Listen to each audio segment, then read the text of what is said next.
Our loneliness was indescribable. We were cut off from all communication with the civilized world, in a desert and inhospitable country. Ahead of us was an enemy of whose numbers we knew little, and behind a forbidding desert. The graves now being dug, without a word or a prayer, we rolled the bodies in their blankets and laid them to rest. So this week, guys, we're doing the Battle of Picacho Pass. A very small battle, more like a skirmish. We've got 9 Confederates, Rangers, and a Sergeant on the one side, versus 13 of the Federal Cavalry who are riding out from California. A little bit of background. The Confederates were moving up through New Mexico and Arizona to try and occupy territory, and that's where we had the Battle of Glorieta Pass. And then over on this side there was a Federal column coming from California to try and intercept and reach Tucson. So these pickets were posted on the pass, on the mountain, just to give a heads up. And that's when the two forces, the two skirmish parties, met. Historically, the Confederates managed to get their message back in time to alert their commander, so they did their job. But as I said, very small battle, only a few guys on each side, so it'd be interesting. For the battlefield, the accounts say that it was a pretty dense battlefield, lots of thickets. It was quite hard to see what was going on. The Union troops were forced to ride single file for the most part down their passes, just because it was that dense and tight. So I've tried to replicate that on the board, and to that end, every time there's shooting, everyone who's firing will be at a -1 due to limited view. Limited view. So turn 1 saw the Federals split their forces into 2 columns. Each of the red markers is where a potential Confederate could be, so they didn't know quite which way to go. And very quickly they rode into range of the first 2 pickets and took some shots. Lieutenant Barrett this turn was hit in both legs, only minor wounds, but still not particularly good. And he did return fire, but missed, so first blood to the Confederates. So turn 2 started off with Lieutenant Barrett and his men racing up towards the pickets. He did take a shot to the abdomen, so that dealt him quite a bit of damage, but he survived and was able to capture one of the pickets. The remainder of the fire on the left side was ineffective. Now on the right wing, another Confederate picket popped his head up and took a shot, causing a light wound to one of the troopers' right arms, but that was it. They returned fire but missed. The gunfire, though, did alert the remainder of the Confederate force, who, stirring from their shelters, made haste to get to the battlefield.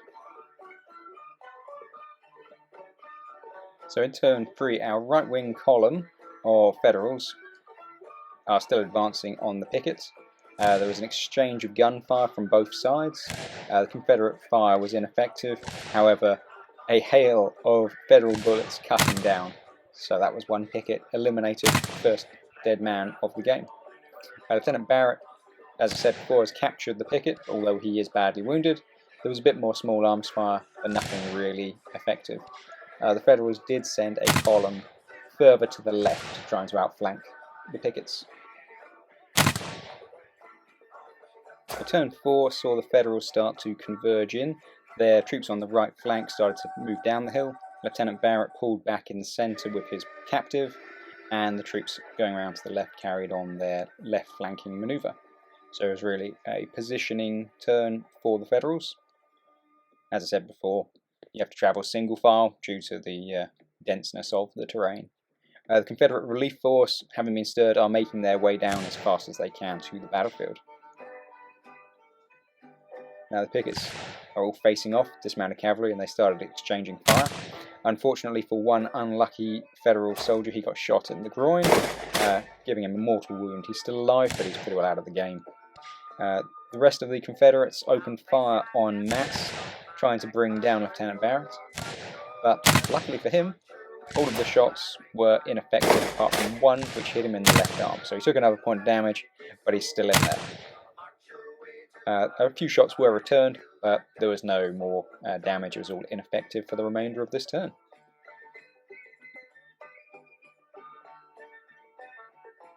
So as turn 5 started, the Confederate relief force had arrived and they started to filter out into position, whilst the Federals on the left and right wings were starting to get as close as they possibly could to try and bring them down. The Confederates got initiative, so they opened fire and missed entirely on this picket, who they were firing upon, lucky for him. The left wing came crashing in on the lone picket on the left. He did fire but was ineffective and so was captured. On the right hand side, the Federals came chasing or charging along straight into 3 pickets who blasted him straight off his horse, unfortunately for him, and receiving no wounds in return. The remainder of the Federals were kind of stunned by that, so stopped, unfortunately for them. Lieutenant Barrett did get fired upon, missed him. He returned fire and did do 1 point of damage to one of the pickets. Now turn 6 is where things really started to get interesting. The Federals carried on their movements. They brought the new captive back and held him with his friend, whilst the right-wing cavalry dismounted and got into skirmish formation. In the centre, again, dismounted and pushed forwards. So everyone was now really ready and dug in for a good fight. The Confederates again won initiative, and so both sides just started blasting away at each other. The sergeant of the Confederates, he did take a shot to the abdomen, causing him quite a bit of damage, but he did survive. The Confederates on the right, again, were in a good position to catch the Union troops and did kill another guy. And then the chap with his pistol took close aim, fired off a second shot.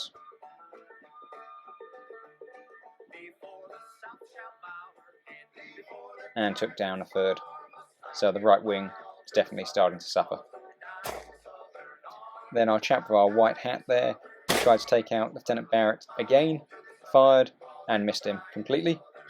Lieutenant Barrett fired back, but missed as well.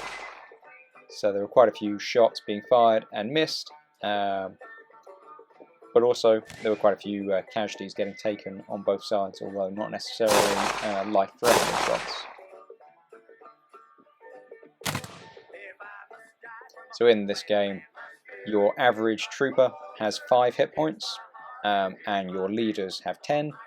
Headshots cause 15 points of damage, so an instant kill for anyone.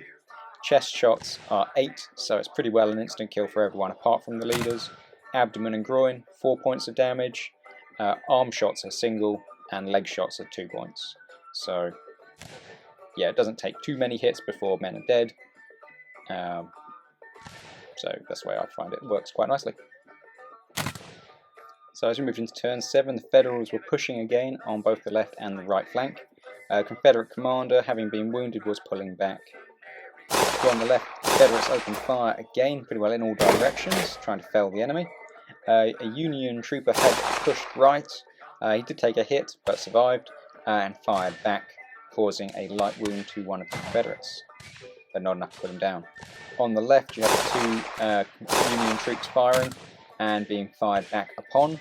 One of them was cut down in the crossfire, but in return they did do a point of damage again, catching one of the Confederates in the left arm. Guarding the prisoners, our Union trooper fires and misses, and then our sharpshooter from the Confederates fires back, causing a point of damage, catching him in the right arm. Our next Federal trooper lined up a shot with his carbine, took it, but only managed to cause a light wound to one of the Confederate legs. He promptly returned fire onto the Federals, but missed, and then got fired back upon, causing a couple of points of damage. Again, he got shot in his right leg.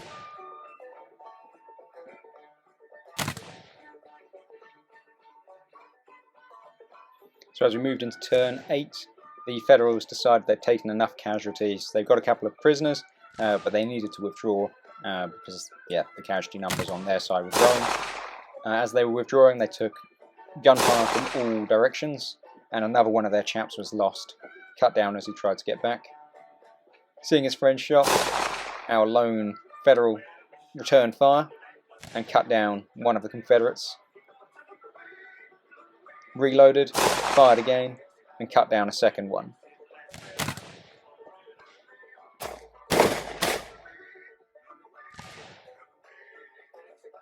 And turn 9 pretty well was the end of the game. The Federals had one more turn of withdrawing, but as you can see, the battlefield was strewn with the dead.